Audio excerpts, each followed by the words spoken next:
Welcome, teacher friend. I'm Lori. And I'm Melissa. We are two literacy educators in Baltimore. We want the best for all kids, and we know you do too. Our district recently adopted a new literacy curriculum, which meant a lot of change for everyone.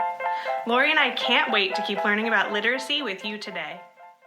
Hi, everyone. Welcome to Literacy Podcast. Melissa and Lori love literacy. We are super excited to be back with one of our favorite guests of all time, David Liben. Thank you for coming back, David. And David, for anyone that might not know who you are, I know everyone does already, but just in case they don't, can you just give a little introduction of yourself before we jump in? Certainly. I first of all, I'm really old. And therefore, anything that will introduce the entire range of my experience would take an hour and a half or so. But I basically was a classroom teacher for well over 20 years. I ran a school, a K-8 school in Harlem, a public school that I started with my wife, Meredith. And as a result of the success in that school, I was asked by David Coleman and Sue Pimentel to, if I could synthesize the research for the writing of the Common Core standards, since what we did at our school was based on research. And if I could synthesize that research for the standards, which is pretty much Appendix A, but also other pieces that were emphasized. I'm not a writer of the standards, but I did. That was my job. And since then, I've been working with Student Achievement Partners, although now I'm an independent consultant. But for much of the last 11 or 12 years, I worked with Student Achievement Partners.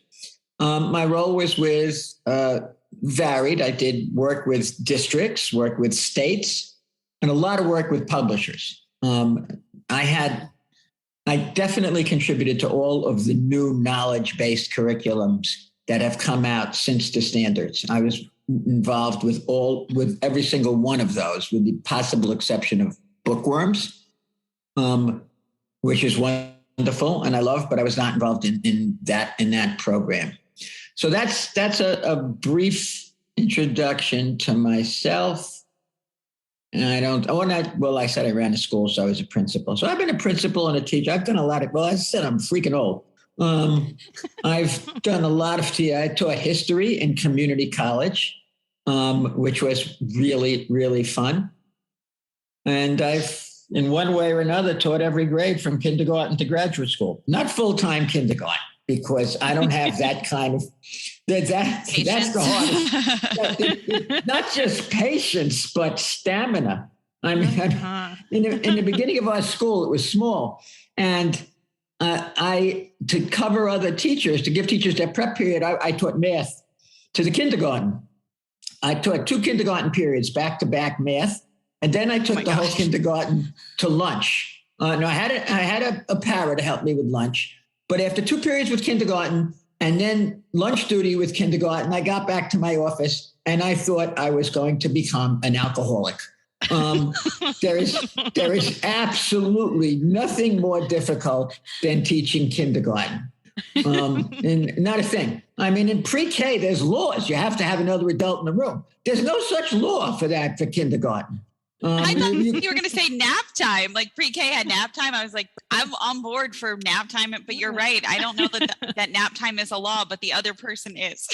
Yeah, the other person is a law. And lots of kindergartens have nap time, but that doesn't mean lots of kindergartners nap. And then those who resist it the most tend to make nap time somewhat less relaxing than its name implies as far as the teacher is concerned. That is true. Oh my gosh. Well, good that's news quite is an that today we will not be talking about kindergarten. Or nap time, but maybe we could talk about that another time. Because we actually wanted to talk to you about older students, which is exciting. I know I actually worked with you, David, in Baltimore on this exact topic last year with some teachers. And then we had a question from one of our listeners that really got to the same question that we had asked you last year. So I was like, let's get him back. Also, you have a course that I'm sure you'll talk about that addresses some of this too. But basically the question was like, hey, we have sixth graders who, they've assessed them with the PASS test, the phonics assessment. They're seeing that they have some of those skills that the students are lacking in some of those phonics skills, but they feel like it's going to just be too babyish if they go back and do the same thing you would do with a kindergartner, first or second grader that doesn't have those skills. Sure. So that's what we wanted to talk to you about today, is like, where do they start? Okay. If by some chance that you two throw me off course telling more stories about children who sleep or don't, and I forget the course that Meredith and I have created at Student Achievement Partners, well, don't let that happen at any rate. But I'm sure you won't. Okay, we won't let you forget your life's work. We won't. Okay. Foundational skills has two parts, as probably everybody listening knows. Word recognition, well, you could say it's three parts, because decoding, which is what you do with a word when it's not automatic, when you don't automatically recognize it, is you decode it. So a student who comes across the word serious and doesn't recognize it right away, can't pronounce it right away, breaks it down, decodes it successfully or not. And that's decoding.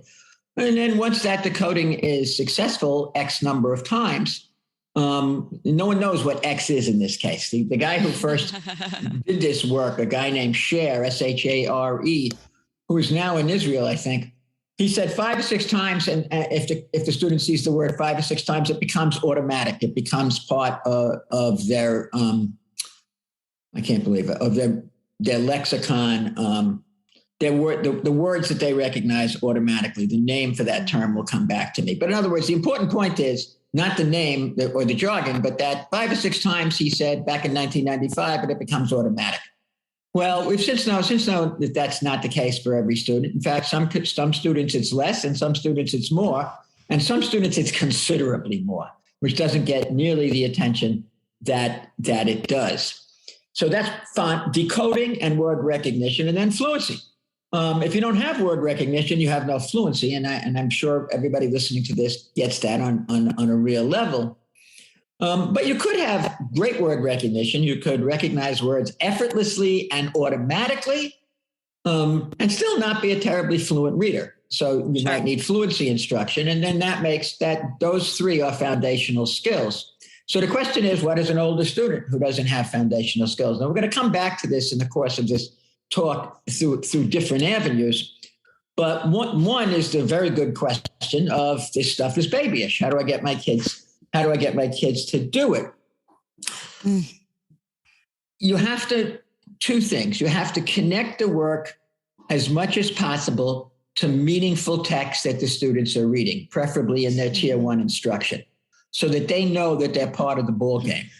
That's easier to do with fluency than it is with word recognition or decoding. But in both cases, it's really essentially important.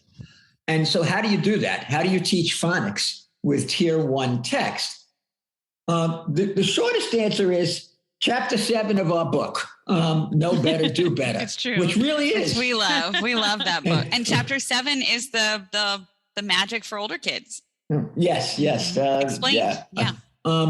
So it's games. So let's say you see kids are struggling with the EIGH digraph or the EIGH pattern. So they get screwed up with neighborhood and way and so forth.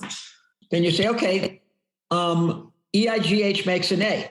It's here in 3 words. So let's let that some of you have struggled with. Let's take a look at those 3 words. Okay, then you put those words in some kind of game situation. You get a whole bunch of EIGH words, like 7 or 8, and you play some snappy, quick, fun games. You break the kids up into pairs, and student A reads it out loud, student B listens, then you switch, then you compete. Who reads it faster, student A or student B? And then you say student A is going to make a mistake. They're going to read the 7 words, but 1 is going to be incorrect. Student B has to stand up and yell or raise his hand at the incorrect pronunciation and give the correct pronunciation. the games have to be snappy. They have to be as much fun as possible, and they can be competitive, and they need to be based into tier 1 instruction. Now, I've gotten a lot of feedback from the course that we're going to talk about, and then also from people who correspond through our book, that can be helpful. Mm-hmm. But it's still tricky because the teacher has to decide, okay, do I do this whole class? I have some kids who need it and some kids don't. Mm-hmm. And how often do I do it? And This is an example of what America's most famous contemporary philosopher, the late Yogi Berra, would say, in theory, there's no difference between theory and practice. In practice, there is. Theoretically, this would work. If students repeat these words, they learn the pattern, they repeat them a number of times, that word will become automatic. That is the theory, and it is correct. The practice problem is, well, how often do I do it? And do I do it small group? Do I do it whole group? And that's what's tough. I think if these games, if you're in a situation where you have to do a whole group with tier 1 and you have to stop for like 4 or 5 minutes in the course of a class, or 5 or even 10 minutes, if the game is enough fun, it will help. You could break up into groups and have one group do something else, fluency work, or read the tier 1 text as a variety, and pull out those kids who need it. That's another way it can be done. But it needs to be integrated as much as possible into tier one instruction. Mm-hmm. Questions, David, or comments? And then I'll expand on that a little. Well, I'll just say, in Baltimore, when we had some of our teachers trying out exactly what you're talking about, we actually had students who were really excited because they could even say, like, they were able to say they felt more confident in reading those tier 1 texts in their class from doing those activities, right? So like the teachers thought, oh, I don't know if this is going to go well. They still thought it might be too babyish, or like they would feel like, they're in 6th, 7th grade. They don't need that. But they actually said they felt more confident reading, and it felt good to them. So that's just... That's good to hear. And that's the kind of feedback we've gotten. Kids kids have been doing some kind of instruction with reading since the first week of kindergarten, or the first day of kindergarten. And unfortunately, because of programs like Fontes and Pinnell and balanced literacy, they've been grouped since kindergarten. In different letters. And in kindergarten, they kids are, as you know, and as we all know, kids aren't stupid. So they know, once they know the alphabet and they see that it's December and they're on letter C or letter G and other people are on letter S or letter T or whatever, that is a blow to your confidence, and that is a blow to your ego that goes on for 5 days a week for an entire school year over the course of a student's life. It's like tracking beginning in kindergarten. And then we talk about building kids up, building their confidence, building their sense of efficacy, social and emotional learning, while we've got them packaged into these little mini ability groups that they have every single day. And then we wonder why it hasn't helped everybody, why it hasn't gotten better. I always remember something. I asked Tim Rosinski, who's one of the few people who've spoken out over the years about this. And I said, Tim, you've been talking for 35 years about how leveled reading doesn't work. And I have enormous respect for Tim, even though he and I have disagreed about something. But he's been doing research since he was doing this kind of work when I was throwing passes at recess to Meredith. In our school in Harlem, and I always remember one kid got very upset and said, "You got to guard Mrs. Liben. She's a lady, but she can catch." So he said two things. One, it's kind of easier to teach people to read if the book that you're using, they can kind of sort of read on their own, than if they really can't. And number two, there's a massive publishing industry behind this, which this is still the case, although it's taken a bit of a blow because of Student Achievement Partners report on units of study, and also because of ed reports.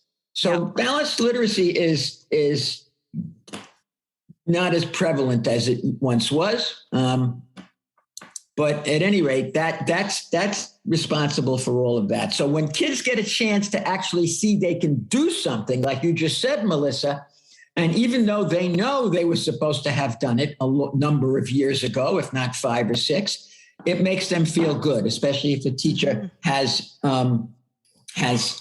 talked about that. But there's another part to this, and that is kids who've been struggling all along, as we've just discussed, don't feel good about themselves as readers and don't enjoy it. They need to understand that the reason they're struggling reflected improper instruction, in all likelihood, reflected improper instruction in kindergarten, 1st or 2nd grade. The kind of instruction not based on the science of reading, which succeeded with some kids, but by no means not all kids.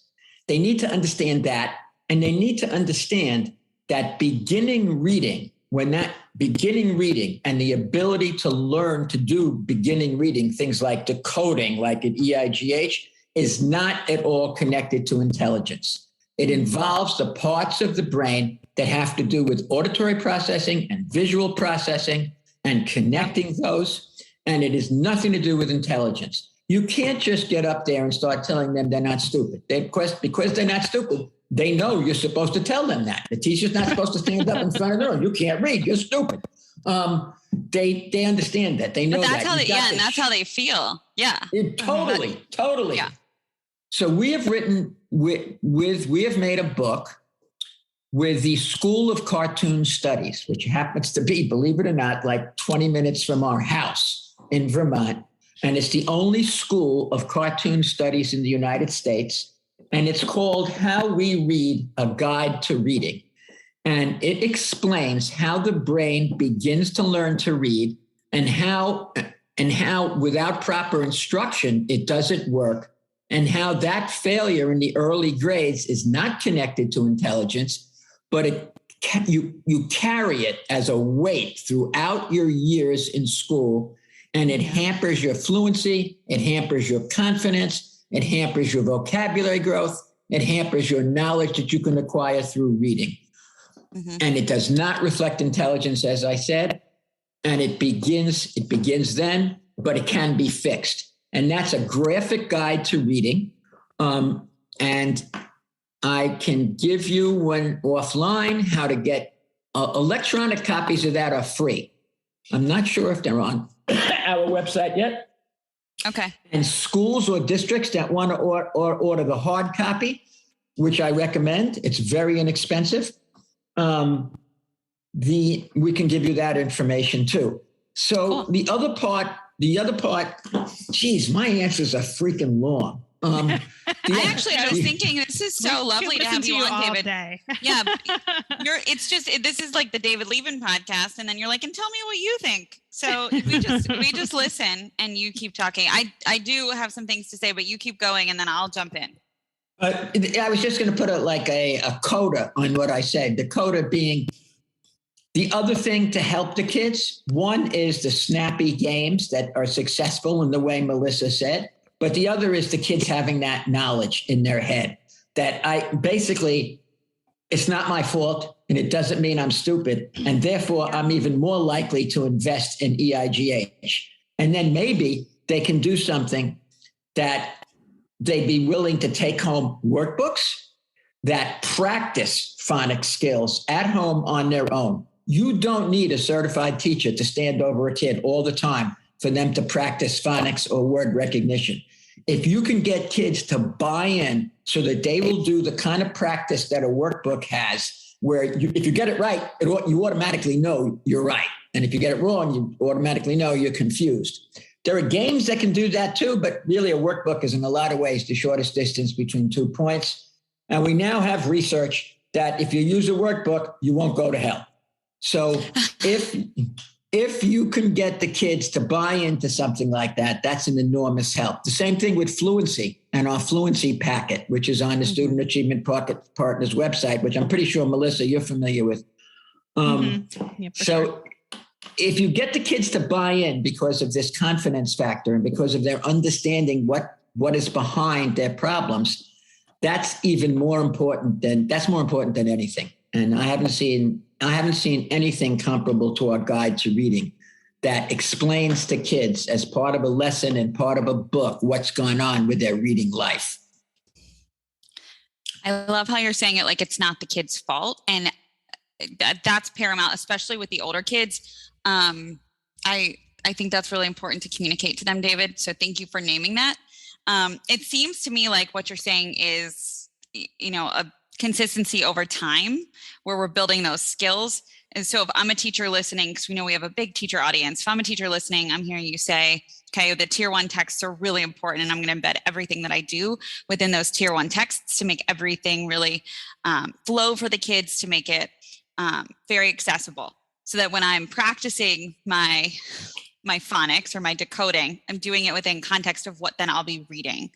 I'm also hearing you say that like a little bit every day is really important, and 4 to 5 minutes of those games that you mentioned over the course of 6 months, 8 months, a school year could have a big impact. And then also some fluency practice in there as well is very important. Is that like a really good summary of what you just said?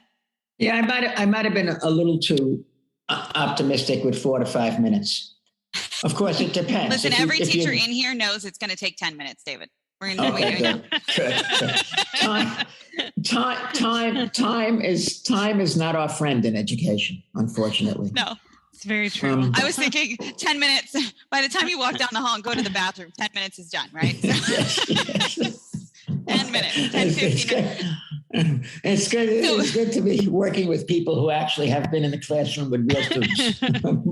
Yes, lots of them. Melissa, do you have any questions? Well, first, I just want to say I've already downloaded the How We Read graphic guide to literacy, and it's amazing. I'm just scrolling through, but I can't wait to actually read it. At all. All right. Well, I'm probably not going to be able to keep both questions in my working memory.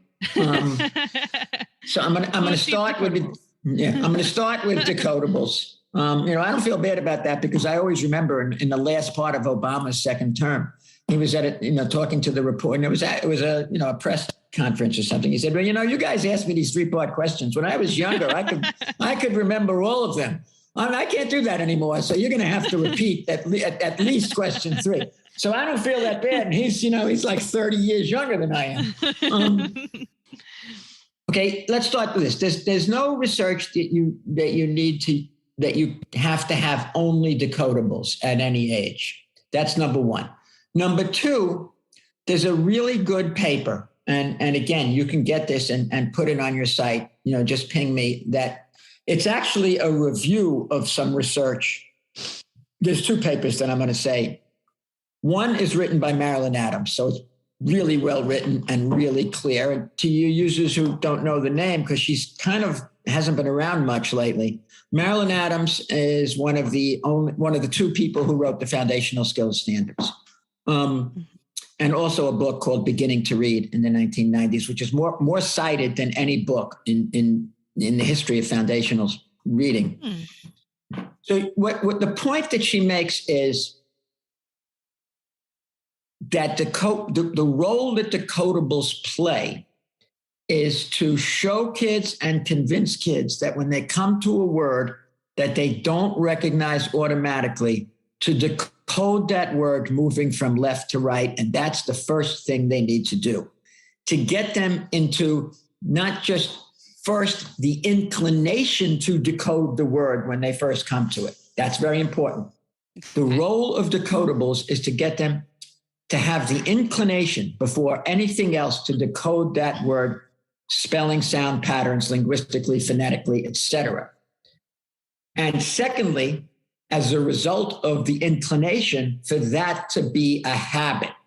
Now, of course, the 3-part cueing system blew this whole thing out of the water because it put everything on equal footing.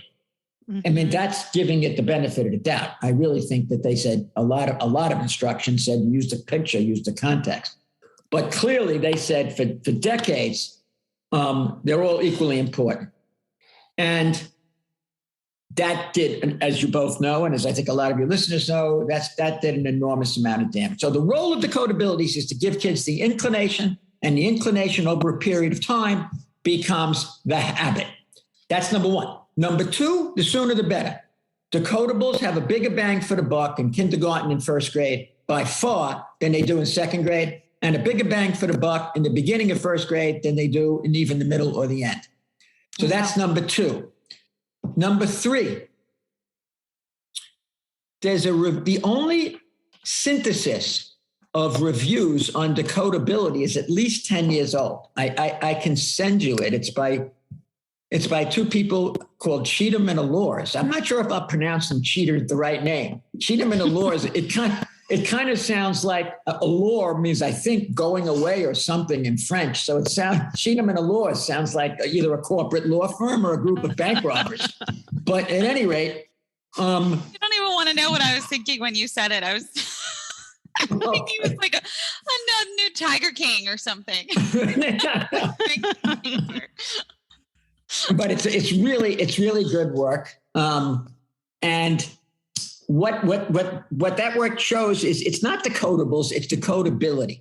The kindergarten, first grade, they need me a good number of words that have phonics patterns that students have been taught or are in the process of learning, so that they can develop the inclination to decode and the habit of decoding first. However, if the only way that every word could be a decodable is if the only text that students read in kindergarten or first grade are decodables. That's not a great idea. And research. Why not? Yeah, tell us why. For two reasons. First of all, other than geodes, as you guys know well, and geodes is the decodables written for wit and wisdom, which are works of art and poetry, which should be admired for future generations. But other than those two, decodables, a lot of them are not great in terms of garnering interest, et cetera. Yeah. But that's not even the biggest problem. The other point is work by a woman named Donna Scanlon, Scanlon, and that's something else I can send you. It doesn't get the attention it deserves. And her work has actually showed that when kids have a chance, when text provides students an opportunity to decode first and foremost always, but also to check their work in context. If they're not sure of the word, then it really is a good idea to use the context and then learn how to use the context as a secondary or backup. I can't say that enough. And then go back to the word and look at it again. So in other words, the ideal way to do this is first try to decode. If it doesn't work, use the context. Then go back to the word and say, okay, I now know this word means bridge. I figured it out. What's making these sounds? So I know BR, so that's bruh. IDGE must be idge, and it's bridge. So you fail to decode, you go to the context, you determine the word from the context, you go back to the word, and you do essentially what Linnea Erie calls orthographic mapping. Move from left to right. I know what this word is now. And I know, let's see, how did it make these sounds? That's the way to do it. And I wanted to be so sure that I was right about this, that in a personal series of emails with Marilyn Adams, she said, that is exactly what you do. So you need books that provide multiple opportunities like that. I'm going to stop for questions and comments before we go on to older students, because as with everything else, it's 10 times as tricky when we move into the older grades. But first, questions or comments about that? I'm wondering about why, what is the research behind it that led to that conclusion? Are there bodies of research that, or is it just the study? The first conclusion about inclination and habit, or the second conclusion about use of context? as a secondary source can be actually powerful. Yeah, That's Donna Scanlon's papers, and it's actually a body. Okay. It's actually a body of work. There's like 4 or 5, including one with older students, and I can send them to you. Of course, Okay. anytime I say I can send something to someone, that means I have to find the freaking thing, and I'm not good at that. We can look it up too. I just didn't know if it was like one report or multiple, and I think that's important. No, Scanlon's and to model good habits of asking that. Yeah, no, that's a good question. And Scanlon's work is a whole body. It's been, I think it's certainly her major work over her life, over her career. Awesome. Okay, I wrote her name down, so we can look it up too, David. Okay, good. Because like one of my favorite people in my work in education, Silas Kulkarni, once said that, David, your mind is like a book without a table of contents. That's a really good analogy. I like it. Melissa, I love David Liben. He shares so much information. He's the best. He shares so much information. And he shared so much information today that we want everyone who's listening to be able to digest all of this and put it into some manageable chunks. So we took this and made it a 2-parter. That he threw Yeah. At us. I stopped listing after a while, Melissa. I started making a list and then I just stopped. I was like, there's like 10 things here already. I'm not going to keep up with David. Yeah. And we know it's a tough time of year, and you're particularly really tough time of year. So Lori and I really thought a little shorter.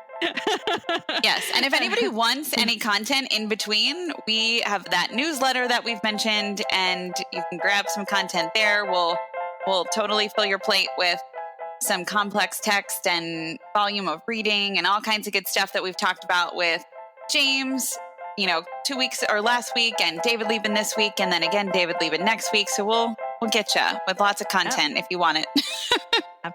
We'll see you all again next week. Sounds good. Thank you so much for listening, literacy lovers. Be sure to visit our website to subscribe to our newsletter and podcast. It's literacypodcast.com. Yep. And don't forget to follow us on Instagram, Twitter, and Facebook. Most of them are at Literacy Podcast. Yes. And please, please, please reach out to us. Melissa, what's our email address? Melissa and Lori at literacypodcast.com is our email address. We're so glad you're here to learn with us. Thank you, everybody.